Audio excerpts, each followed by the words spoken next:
Hello and welcome back to the transfer special.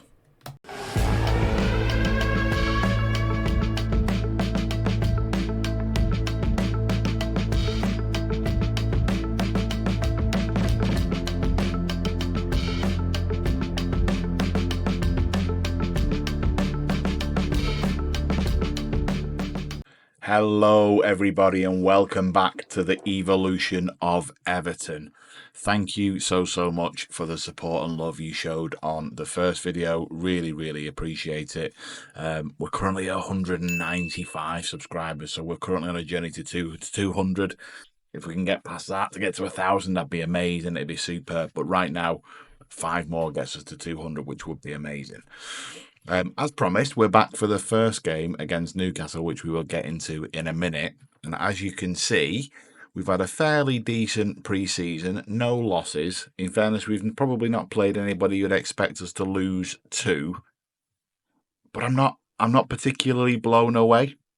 And that's really because the majority of our goals have really been coming through Calvert-Lewin, with the exception of the last couple of games. So I'm very much cross-heavy as well, by the way. Not seeing a lot of the type of football I'm looking for. However, it's early doors, right? So let's get into transfers. What have we done? Well, we have spent some money, and I've essentially completely refurbished our right-hand side, which we'll get to in a minute. But we signed a couple of kids as well, really through our scouting network. So obviously no one I know. We've signed Mohamed El Arouche, who has come in and is hopefully going to develop into a player that's going to play all up in there for me. Very flary. Looking forward to seeing what he can develop into. At the time we got him, every man and his dog was after him. United, Liverpool. So, we have paid for it, but I think he's going to go on and be a bit of a beast. So I'm quite pleased with that. He's not going to feature particularly all that much, certainly in the Premier League, but particularly in cup games, maybe we might get to see him. And then we've also signed Edouard Michou from PSG. Again, another player that people were sniffing around on our scouting network, was very keen for us to sign. So we've got him in on a free as well. He's just had a loan spell at Sunderland, playing in the Championship, played 24 games. So he's able to compete, but he's going to play in that defensive midfield role for us when he develops. But the big news, obviously all of these signings occurred before we got here, right? So we're not too concerned about any of them. We've signed a new right back, absolutely quality, will come in and play ahead of Patterson. However, he went and broke his arm in the first friendly game he went and played in. So that didn't go too well. He's out for another 4 or 5 weeks, I think, before we get him back. So good quality player, Italian, not capped yet, but actually could potentially go on and do that. I like him. And what did we sign him for? Something like, 7.5 million. So we'll take that. A bit of a bump in terms of his value. So that's decent. And then I've brought in Keane Lewis Potter. Very pleased with him in pre-season already. Superb player. Really versatile. Can play right the way across the middle three. So I'm delighted with that. He's only young. And did we pay for him? Yes, but I still think there's value in what we paid. We paid 65 million, so I'm quite pleased with what we paid, and I'm more than pleased with what we've got, and he's going to play on that right-hand side for me. So, with that being said, did we lose any players in the window? No, not really. We sent a couple of lads out on loan. We sold Charlie Whittaker for 300k with a load of add-ons in terms of potential value if they sell him on, but other than that, we didn't let anybody else go. So our squad, quite decent, quite chunky. We've got plenty in there. Dwight's out with a bit of a hernia issue, and obviously Pablo we talked about in terms of having that broken arm, but everyone else is ready and raring. Has that moved the needle though? So we were forecast to finish 15th, right? That was where the bookies had us, and it hasn't moved the needle one iota. So we're still sat there in 15th. Okay, no problem. That's where we currently see ourselves, but we want to be up in here. In terms of the pre-season team meeting, I did say top half finish. The lads really did not agree. It's fair to say they think mid-table is at best what we can do. However, I've got a sneaky feeling we might do a little bit better than that. I did talk about wanting to improve our staff. We've not really done a huge amount. We've brought in 1 or 2. Stuart Pearce has come in as our defensive coach, so he's nudged us up a little bit. We're no longer the worst in the league, which is good to see. We've brought in a couple of goalkeeper coaches and a fitness coach who's moved us up a little bit. I've just managed to get the board to agree to bring in a couple more coaches. So we're going to bring in those a couple more, and hopefully that'll bring us up again a little bit further, because from a medical standpoint, we're in the right place. We need to move this needle a little bit too. Okay, right. That's the window done. Okay. Let's get into the game though, right? So we'll do a live com today. We're going to take on Newcastle, which is a massive, massive test. Where did it say they were going to finish? They're forecast to finish 4th, and we're travelling up to St James's Park. So it's going to be a challenging one, I think, for this Everton team. But we'll see. You know, fingers crossed. Calvert-Lewin's been firing on all cylinders. It's been great to see. But we've not really had a huge amount from anywhere else on the pitch. Iliman Dye's managed to get 1, I think, in pre-season, which isn't fantastic. Remember, the board want a mid-table finish, so that's okay. We're quite happy with that. That's where we're going to try and aim for. But hopefully, I think we can surpass it. If we can surpass it, we'll be on the right track, right? Again, we wanted to bring back glory days to Everton, the evolution of Everton. So that's what we're going to try and do. And I'm hoping we can try and do that with what we've got, and then maybe reinvest again in the next window. So we'll see. We'll see. So let's get the team pick then. Take out the kids. I've rotated for the last game because everybody was absolutely knackered. So I did a lot of rotating for the last friendly that we played. So let's just repick the team and make sure that we're all comfortable with who we've got where. Jordan back in, because you'll be captain for the day, won't you? That's our midfield triangle. We're happy with that. Where are you, Lewis? You go in too. I'm going to start Brozier out there. I quite like him in that inside forward role. He's done okay when he's been playing there in covering for Dwight, who's obviously injured. So I've quite enjoyed having him out there. It's not been an issue for me.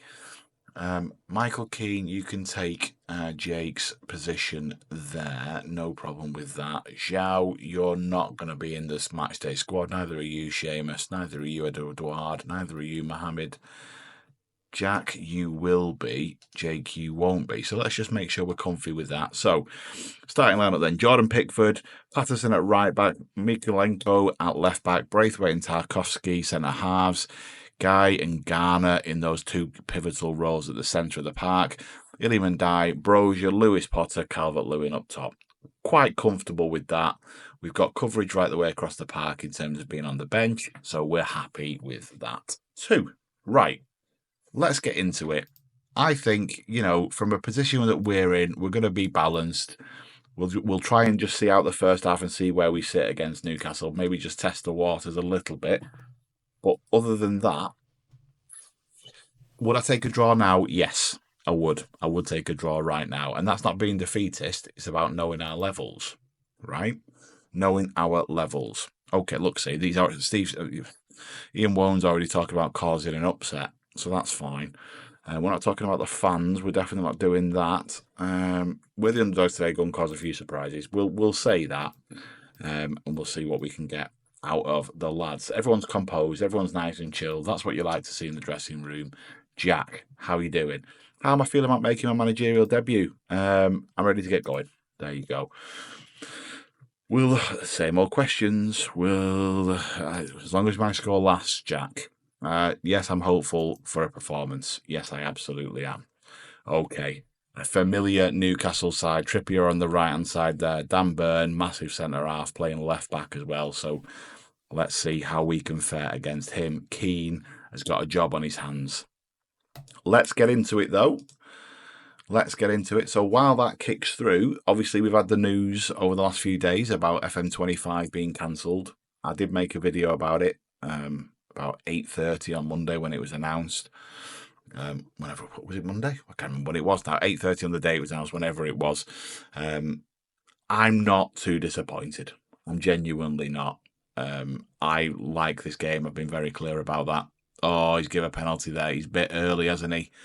Lewis is bit. I mean, in fairness, he played the ball. To my eyes, he played the ball. Ref, can we? Yeah, of course. Okay. Let's see. Is it going to be Bruno that steps up and takes this? It was Bruno that won it. No, it's Isaac. And it's tucked away.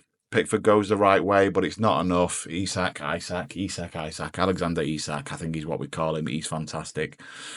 slots that home with no problem whatsoever, right in the corner. To be fair to Pickford, he'd have to go a long way to reach that, and we are already 1-0 down, but it's a penalty. We've not conceded from open play. Let's be positive. Back to FM25. Yeah, I'm not too disappointed. Loving FM24. And I'm just more than happy to play along. And I think if they'd have just left it, FM26, make sure they do things correctly, I think it's the right decision. That's my view. Let me know your decision, your views in the comments. But I'm more than happy with the decision to postpone. I want a much better display in the second half, in fairness, lads. We're going to go and be a little bit more positive, try and be a little bit more expansive. The eagle-eyed of bunch, you will notice we've changed a couple of things. So Garner's going to just try and get into those half spaces for me. Whereas Ndai, I really do want him to get in and amongst it with Calvert-Lewin as that pressing forward. And he has done it the last couple of games. So hopefully he will continue to do so. Let's start the second half and see where we get to. I'd like to see us record a couple of chances. That would be nice. Particularly as you're watching. That would be lovely to see. Patterson's got the ball in his hands. Lewis Potter's played it back to him. Inside to Garner. Box looking for Brozier, but Pope's lovely and tall and comes and reaches that straight off Brozier's head. No problems for him whatsoever. And it looks like it might be a Newcastle attack as they set up to play short. Lewin's pressing. Can we do the same with Trips? Bruno's got the ball in the hole. Joe Linton back to Kelly. They've done well to keep hold of it and break through the press. Gordon steps inside. Finds Almiron on the run. Miggy Almiron tucks it in the far corner. The liner says he's offside. It didn't look it from up here, but I wasn't paying all that much attention to the strength of the line. Let's see. Fingers crossed it will go our way. It's not gone our way. VAR is not our friend today at St James's Park. To be fair, it was nice football. Gordon slipped a lovely ball and he was definitely onside. And because he's tucked it away, there's no arguing with that, is there? We're not quite there, are we? We're not quite there. And that's disappointing when you think about our pre-season. 19th, not the best start in the world. What changes can we make to make any kind of difference today? We're going to send Beto on. Beto's done well when he's come on throughout pre-season, so we will do that. We'll send him on. Lindstrom's going to come on that side, and Jack Harrison's going to come on the other. Let's see if we can make a difference. Hopefully we can record a couple of chances at goal, because right now I am not riddled with positivity. Told you I'd have took a draw. I'll definitely take one now. Trippier boxes. Share. Pushed away by Pickford. Not done enough to get clear. It looks someone went down the box there, but it looks like we've got away with it. Newcastle have made changes. Look, they're quite comfortable with where they are. Although, to be fair, they're sending on Callum Wilson. He's not the worst centre-forward in the world, is he? No, he's not. Garner's tired, but we're going to let this roll through now. We're in extra time. It doesn't look like we're going to make anything of it. To be fair, not the worst amount of possession we've had. We just didn't create enough chances on the day, and those numbers probably stack up to what you would expect to see. You certainly didn't go. No, you didn't do yourselves proud, lads. I don't like what I saw. You're not having any of that. Ian Wone, soft. Bailey, what are you saying? A defeat today in your team. What's your analysis of what happened? Well, we weren't the better team. Newcastle got the result. Credit goes to them, but there are enough aspects there. I'll say that for the fans. It's not quite a case of going back to the drawing board, Bailey. Let's calm down. Not the result we wanted? No, it's not the result we wanted. Absolutely not. It was poor, and there's a lot of work ahead. And we can acknowledge that, right? We can sit here and say, listen, we're a million miles off it right now. But we will get there. We will get there. We're not expected to be competing in the Champions League. We're expected to beat the teams around us, right? That's the way we've got to try and look at this for this season, for sure. Okay, right. That's where we are. I'll send our assistant to that. Ian, go and do that and be soft in front of the press. Let's talk about when we should come back, right? Obviously, the window closes at the end of August. I'm not anticipating bringing anybody else in. But what I might do is bring us back for the Fulham game anyway, because they're supposed to be in and around where we are, right? So that'll be a good test. It's at Goodison. We're on the telly. The window will have closed at that point, so it'll be a good time for us to catch up, and we'll be able to see just how we fare against a team that are forecast to finish where we are. All in all, quite a poor show, right? hopefully the transfers have titillated you, and if you've enjoyed what you saw there, do feel free to pop a like on the video. That'd be great for me. Let me know where you think we're going to finish, having seen what you've just seen against Newcastle. Can we beat that 15th? I'm still hopeful. I'm still hopeful. Listen, thank you all very, very much for watching. Take care, and I will catch you all in the next one.